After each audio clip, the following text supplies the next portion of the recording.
بسم اللہ الرحمن الرحیم۔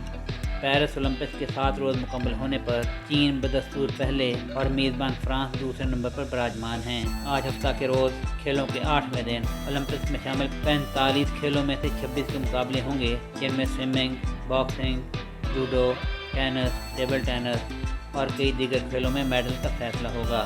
جمعہ کے روز کھیلوں کے اختتام پر چین سونے کے 13، چاندی کے 9 اور کانسی کے 9 تمغوں کے ساتھ 31 میڈل کے ساتھ پہلی پوزیشن پر تھا۔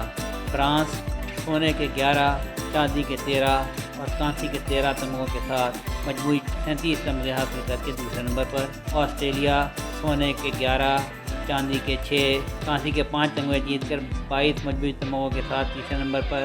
برطانیہ سونے کے 10، چاندی کے 10 اور کانسی کے 9 تمغوں کے ساتھ 29 مجموعی تمغے جیت کر چوتھے نمبر پر تھا، جبکہ امریکہ کا 5واں نمبر ہے اور اس نے 9 سونے کے، 18 چاندی کے، 17 کانسی کے مجموعی 44 تمغے جیتے ہیں۔ چھٹے نمبر پر جمہوریہ کوریا ہے، جس نے 8 سونے کے، 5 چاندی کے، 4 کانسی کے تمغے، 17 مجموعی تمغوں کے ساتھ چھٹا نمبر ہے۔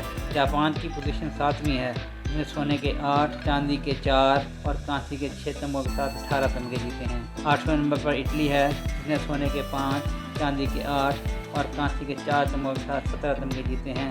ہالینڈ کا 9واں نمبر ہے، جس نے سونے کے 5، چاندی کے 4 اور کانسی کے 3 تمغے، کل 12 تمغے جیتے ہیں۔ 10ویں نمبر پر کینیڈا ہے، جس نے سونے کے 3، چاندی کے 3، کانسی کے 6 مجموعی 12 تمغے جیتے ہیں۔ سہیل شہریار، آئی پاک ٹی وی، لاہور۔